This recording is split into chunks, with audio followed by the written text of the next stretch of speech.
ತಾವೆಲ್ಲರೂ ಗೊತ್ತಿದೆ ಮತ್ತು ತಾವು ನಮ್ಮ ವಿಧಾನಸೌಧ ವಿಭಾಗದಲ್ಲಿ ಸರ್ಕಾರದ ಕೆಲಸ ದೇವರ ಕೆಲಸ ಅಂತ ನೋಡಿದ್ದೇನೆ. ಅದು ಯಾಕೆ ಈ ಥರ government work is God's work ಹೇಳ್ತೀನಿ ಅಂತ ಕೇಳಿದರೆ, ನಾವು ನಮ್ಮ ಜೀವನದಲ್ಲಿ ಯಾವುದೋ ಒಂದು ಏನಾದರೂ ನಾವು ಆ್ಯಕ್ಷನ್ ಮಾಡ್ತೀವಿ, ಆ ಚಟುವಟಿಕೆಯಿಂದ ಒಂದು ಇಂಪ್ಯಾಕ್ಟ್ ಕ್ರಿಯೇಟ್ ಆಗುತ್ತೆ. ಅದು ನಾವು ಒಂದು ಸೈಕಾಲಜಿ ಕಾರಣದಲ್ಲಿ ಅದರ ಎಕ್ಸ್ಟರ್ನಾಲಿಟಿ ಅಂತ ಹೇಳ್ತೀವಿ, ಇಂಪ್ಯಾಕ್ಟ್ ಅಂತ ಹೇಳಿ ನಾವು ಯಾವುದೋ ಒಂದು ಪ್ರೊಫೆಷನ್ ನೋಡಿದರೆ, ಬಿಸ್ನೆಸ್ ಆಗಿರ್ಬೋದು ಅಥವಾ ಬೇರೆ ಯಾವುದೇ ರೀತಿಯ ಒಂದು ಖಾಸಗಿ ಉದ್ಯೋಗ ಆಗಿರ್ಬೋದು, ಆ ಒಂದು ಕೆಲಸದಿಂದ ಅಥವಾ ಕಾರ್ಯದಿಂದ ಬಂದಿರತಕ್ಕಂಥ ಇಂಪ್ಯಾಕ್ಟ್ ಏನಿರುತ್ತೆ ಅದಕ್ಕೆ ಆದರೆ ನಮ್ಮೊಂದು ಪಾಸಿಟಿವ್ ಇಂಪ್ಯಾಕ್ಟ್ ಇರುತ್ತೆ ಅಥವಾ ನೆಗೆಟಿವ್ ಇಂಪ್ಯಾಕ್ಟ್ ಇರುತ್ತೆ. ಯಾವುದೋ ಪ್ರೊಫೆಷನ್ಗೆ ನಾವು ಕೂಡ ನಮ್ಮ ಸರ್ಕಾರಿ ಕೆಲಸಗಳಲ್ಲಿ ನಾವು ಸರ್ಕಾರಿ ಸಿಬ್ಬಂದಿ ಆಗಿರ್ಬೋದು, ಹಿರಿಯ ಅಧಿಕಾರಿ ಆಗಿರ್ಬೋದು, ಕಿರಿಯ ಅಧಿಕಾರಿ ಆಗಿರ್ಬೋದು, ಈ ಪಾಸಿಟಿವ್ ಇಂಪ್ಯಾಕ್ಟ್ ಇರುತ್ತೆ, ಸಕಾರಾತ್ಮಕ ಒಂದು ಇಂಪ್ಯಾಕ್ಟ್ ಇರುತ್ತೆ ಸೊಸೈಟಿಗೆ, ಅದು ಅತಿ ಹೆಚ್ಚು ಇರುತ್ತೆ. ಹೈಯೆಸ್ಟ್ ಪಾಸಿಟಿವ್ ಇಂಪ್ಯಾಕ್ಟ್ ಇರ್ತಕ್ಕಂಥ ಒಂದು ಪ್ರೊಫೆಷನ್ ಇದ್ದರೆ ನಮ್ಮ ಸರ್ಕಾರಿ ಕೆಲಸ, ಸರ್ಕಾರಿ profession.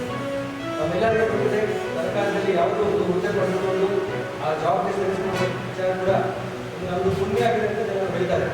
Very very difficult also to get into profession. ಮತ್ತು ಎಸ್ಪೆಷಲಿ ಒಂದು ಬ್ಯೂರೋಕ್ರಸಿ ಅಂತ ಹೇಳ್ತೀವಿ, ಕಾರ್ಯನಿರ್ವಾಹಕ ಅಂಗ ಅಥವಾ ಒಂದು ಆಡಳಿತ ಅಂಗ, ಅದರಲ್ಲಿ ನಾವು ಸರ್ಕಾರಿ ಸಿಸ್ಟಮ್ದಲ್ಲಿ ಸುಮಾರು ಒಂದು 30 ವರ್ಷ 35 ವರ್ಷ ಕೂಡ ಕೆಲಸ ಮಾಡ್ತಿರ್ತೀವಿ. ಹಾಗಾಗಿ ನಮ್ಮದು ಒಂದು ಕೈದಲ್ಲಿ ಕೆಲವು ಸ್ಪೆಷಲ್ ಪವರ್ಸ್ ಇದ್ದಾವೆ, ಕೆಲವು ಸ್ಪೆಷಲ್ ಅಧಿಕಾರ ಇದೆ. ಆ ಅಧಿಕಾರನ ನಾವು ನಿಜವಾಗಿಯೂ ಜನರಿಗೋಸ್ಕರ, ಸಮಾಜದಗೋಸ್ಕರ, ಈ ದೇಶದಗೋಸ್ಕರ ಬಳಸಿದರೆ ಮತ್ತು ಯಾವುದೋ ಉದ್ದೇಶಕ್ಕೆ ನಾವು ಸರ್ಕಾರಿ ಸಿಬ್ಬಂದಿಗಳು, ಅಧಿಕಾರಿಗಳು ಒಂದು ಗಟ್ಟಿ ಮನಸ್ಸು ಮಾಡ್ಕೊಂಡು ಕೆಲಸ ಮಾಡಿದರೆ ಅದು ಖಂಡಿತವಾಗಿ ಯಶಸ್ವಿ ಆಗಿದೆ ಅಂತ ಕೂಡ ನಮಗೆ ಗೊತ್ತಿದೆ.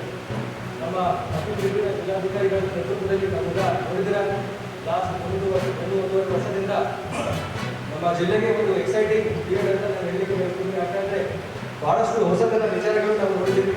ಸುಮಾರು 2.5 ದಶಕಗಳ ನಂತರ ಜಿಲ್ಲೆಯಲ್ಲಿ ಅತಿ ವಿಜೃಂಭಣೆಯಿಂದ ನಾವು ಸೇರಿ ರಾಯಚೂರು ಉತ್ಸವದ ಆಚರಿಸಿದ್ದೇವೆ. ಬೆಂಗಳೂರಿನಲ್ಲಿ MLC ಶ್ರೀ ಎನ್ ರವಿಕುಮಾರ್ ಅವರು ತಳವಾರ ಸಮುದಾಯಕ್ಕೆ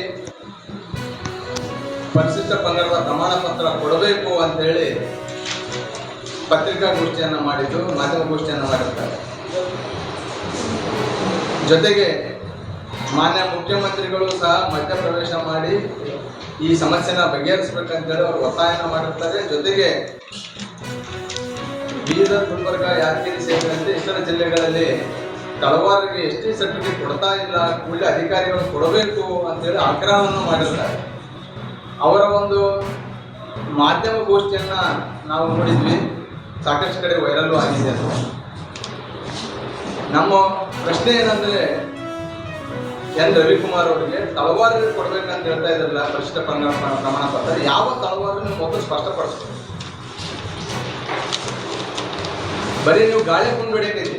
ನಿಮ್ಮ ರಾಜಕೀಯ ಲಾಭಕ್ಕೆ ಸಮುದಾಯಗಳ ನಡುವೆ ಸಂಘರ್ಷನ ನಿರ್ಮಾಣ ಮಾಡಾಕೈತಿ. ಗೆಜೆಟ್ ನೋಟಿಫಿಕೇಶನ್ನ ಸರಿಯಾಗಿ ಓದ್ಕೊಂಡಿಲ್ಲ, ಅರ್ಥೈಸ್ಕೊಂಡಿಲ್ಲ ಅಂತ ನಮ್ಗೆ ಅನಿಸ್ತಾ ಇದೆ.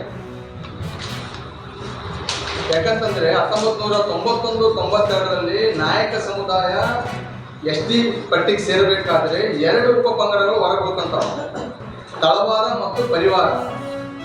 ನಾಯಕ ಸಮುದಾಯಕ್ಕೆ ತಳವಾರ ಮತ್ತು ಪರಿವಾರ ಅನ್ನೋದು ಜಾತಿ, ಬೇರೆ ಸಮುದಾಯಗಳಿಗೆ ಅದೊಂದು ವೃತ್ತಿ. ಅದನ್ನ ಸರಿಯಾಗಿ ಅರ್ಥೈಸ್ಕೊಂಡಿಲ್ಲ. ಯಾಕಂತಂದ್ರೆ ತಳವಾರಿಕೆ ಮಾಡೋರು